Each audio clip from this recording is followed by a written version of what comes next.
Muito bem, vamos começar a nossa revisão de véspera, iniciando pelo assunto significação das palavras, terminando com a parte de hiperônimos e hipônimos.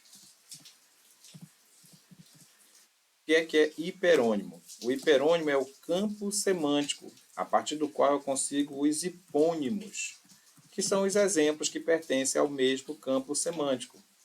Então, se eu pegar a palavra comida, a partir dela citar vários exemplos de comida, então a palavra comida vai ser o hiperônimo e o hipônimo vão ser os exemplos: carne, frutas, legumes. É assim, dessa forma que eu quero que você aprenda a diferença entre hiperônimos e hipônimos. Vamos lá? Se eu pegar a palavra fruta e a partir dela colocar vários exemplos,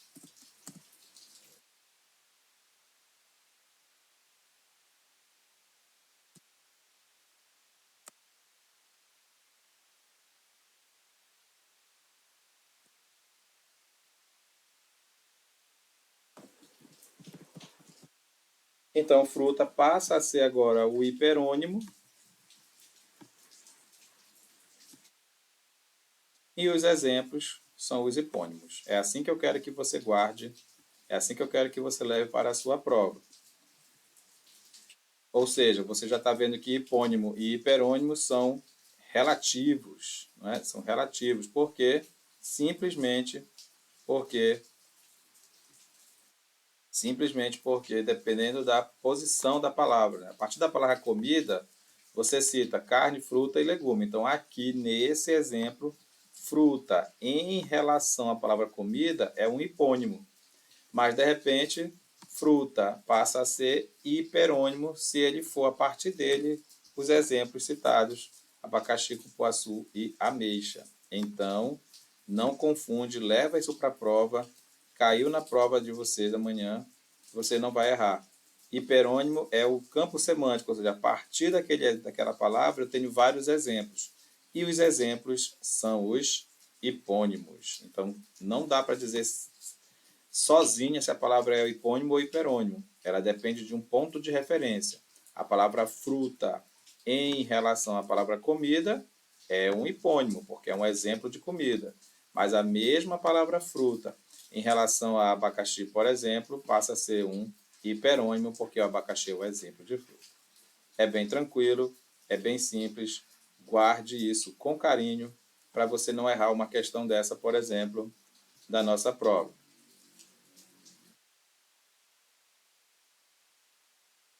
Vamos lá. Horror, caos, medo. Essas palavras eram para ser classificadas como sinônimos, mas não tem sinônimo na alternativa. Ora, se não tem sinônimo na alternativa, para você não anular a questão, você tem que ir por eliminação. Você já sabe que não tem nada a ver com antônimo. Na verdade, elas estão aqui num grau mais ou menos de mesmo significado. Então, não é antônimo.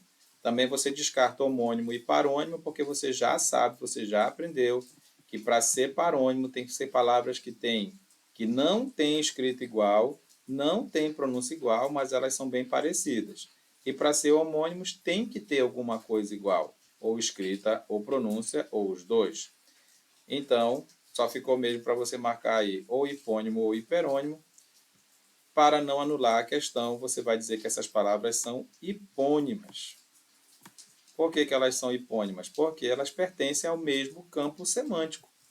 Horror, caos e medo são palavras que vão estar aí, de repente, no campo semântico de violência. Não é violência? Cita aí exemplos de violência. O que acontece na violência? Horror, caos e medo.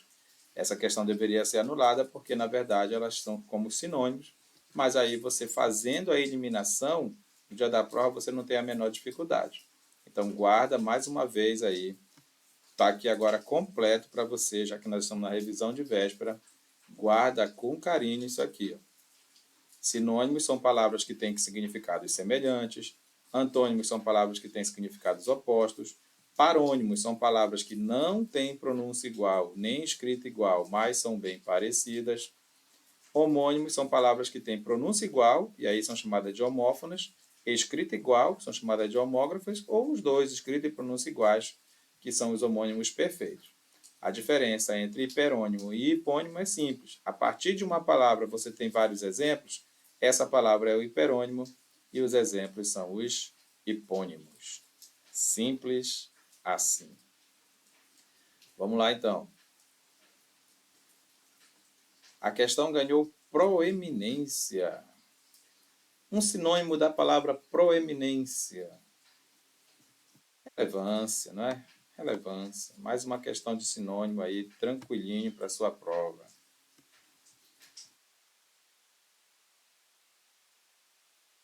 Justifique a acentuação da primeira palavra, olha só. Se você separar em sílabas corretamente, contar de trás para frente e perceber que a sílaba mais forte é a terceira, você não tem mais nenhuma dificuldade de dizer que a palavra é uma proparoxítona. Proparoxítona. Simples assim. Muito fácil, muito tranquilo. Verbo corroborar. O que é que tem nele? Nós já aprendemos de COI salteado, não é mesmo? CH, NH, LH, RR e SS, você não erra mais. D de dígrafo. É muito fácil. Marque a opção em que o uso ou a ausência do uso da crase constitui um desvio. Muito bem. Esse garoto tem um estilo de escrita a Rubem Braga. Você sabe que não existe crase na frente de palavra masculina. Mas aqui a crase não está na frente da palavra masculina, Rubem, e está na frente da palavra feminina moda ou maneira. A explicação para essa crase é uma circunstância feminina. A crase está perfeita na letra A.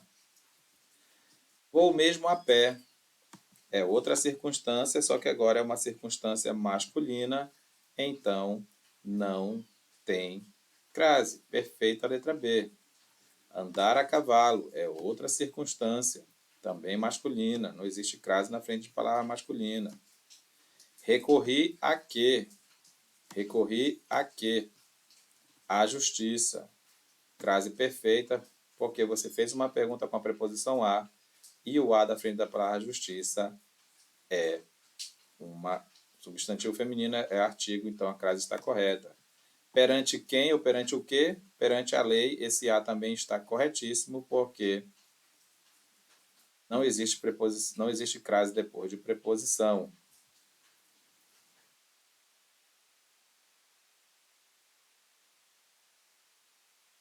Às 2h em ponto estarei à sua disposição. Às 2h é uma circunstância feminina, por isso que está corretíssima a crase. E estarei como à sua disposição. Também está correta a crase. Questãozinha se enrolou, não tem resposta. Temos que anular a questão. Todas estão corretas. Crase é muito simples. Se você fizer a pergunta que tenha A e a resposta tiver um outro A que seja artigo do substantivo feminino que vem depois, tem crase. Ou então, se for uma circunstância feminina, começada com A ou com AS, e que combine com a próxima palavra. Muito bem. Vamos lá. Vamos ler o texto para a gente fazer respondendo as questões sobre ele.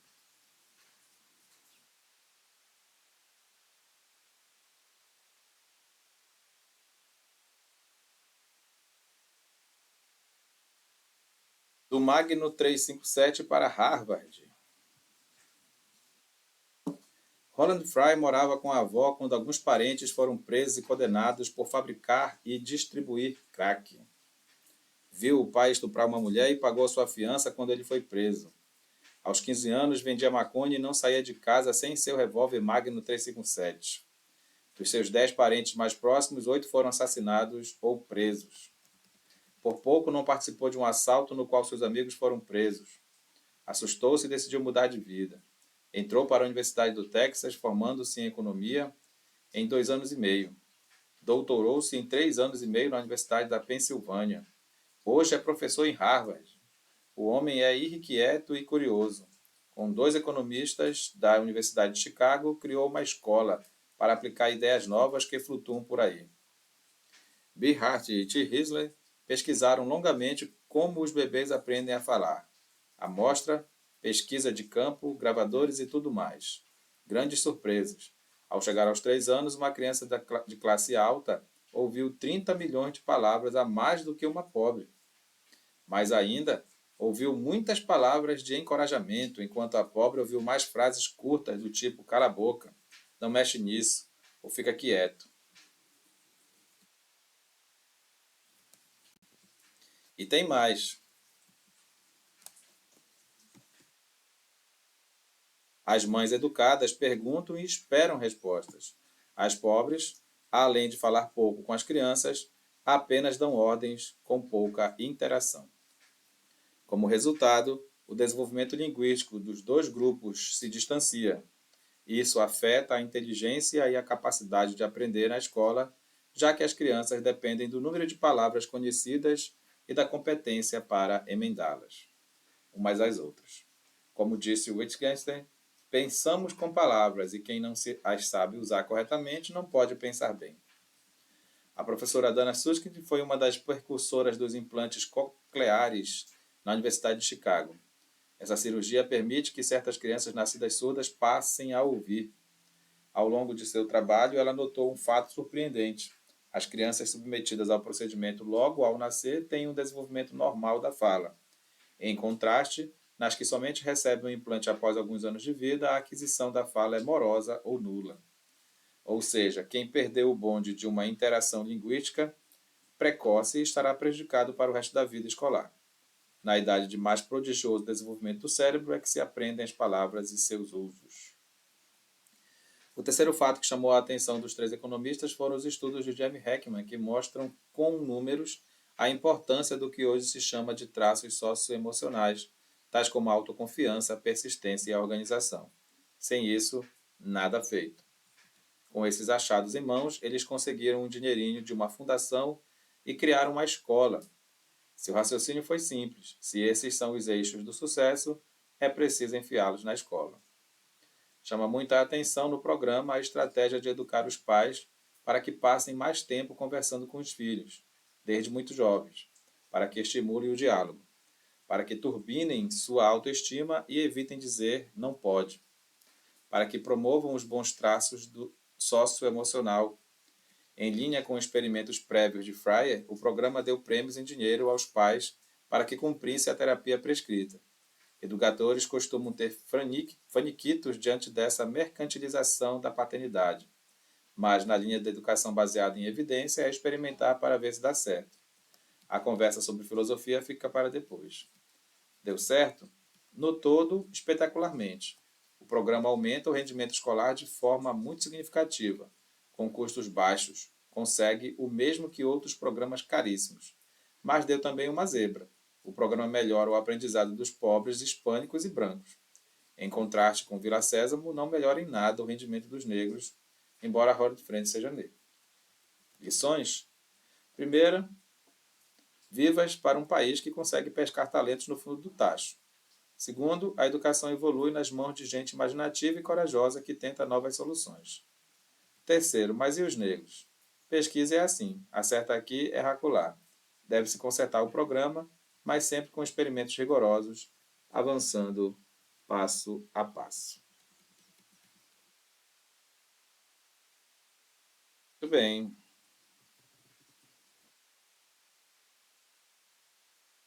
Mais um texto aí com terceira pessoa, né? Não tem eu no meio, é terceira pessoa, não esqueça.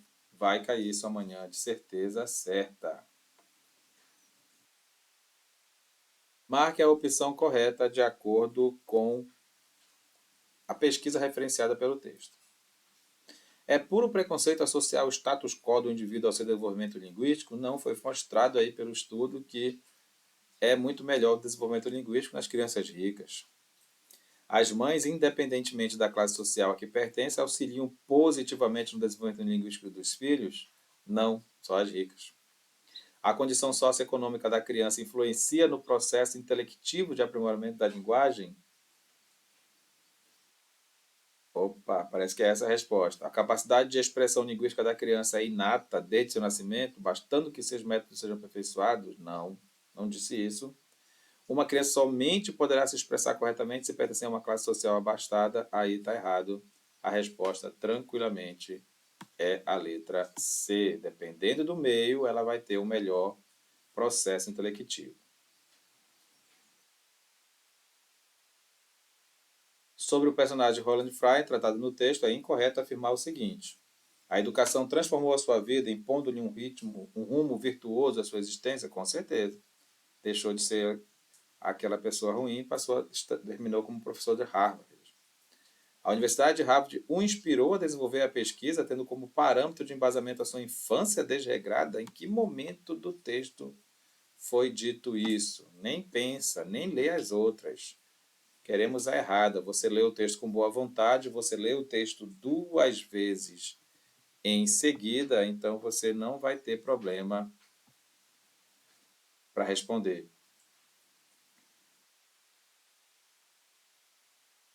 Encontre a sentença ou expressão que melhor traduz o sentido do título do texto. Lembra lá?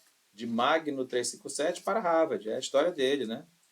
De bandido a professor bem-sucedido. Bom, bandido já é mais difícil, né? Tá forçando a barra. Calma aí.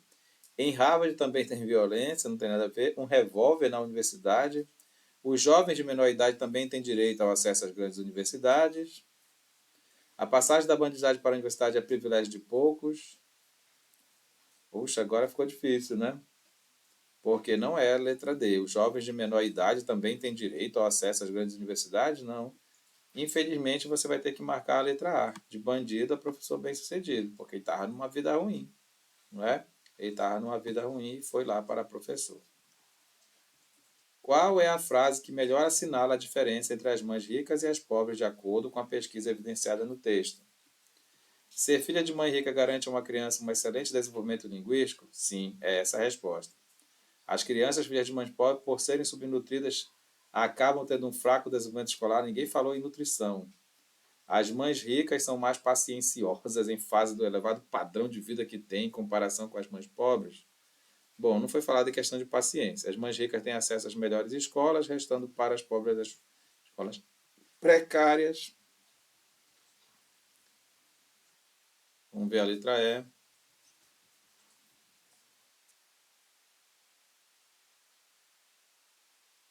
As mães ricas interagem melhor com suas crianças, aguçando suas habilidades expressivas desde cedo. Essa é a melhor resposta.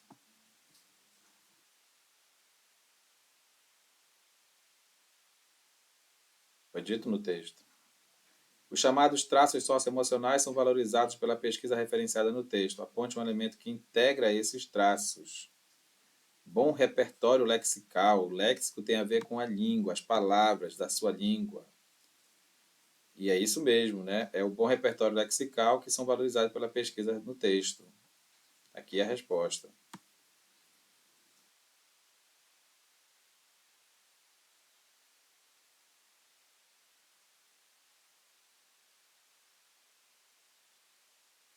Todas as sentenças abaixo se referem à dualidade expressa pela oralidade e pela escrita.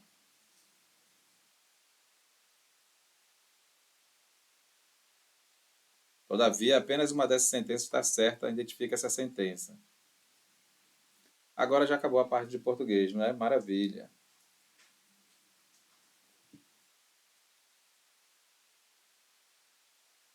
Perfeito. Muito fácil, muito tranquilo. Amanhã, sem dúvida nenhuma, você vai fazer uma excelente prova. Bons estudos.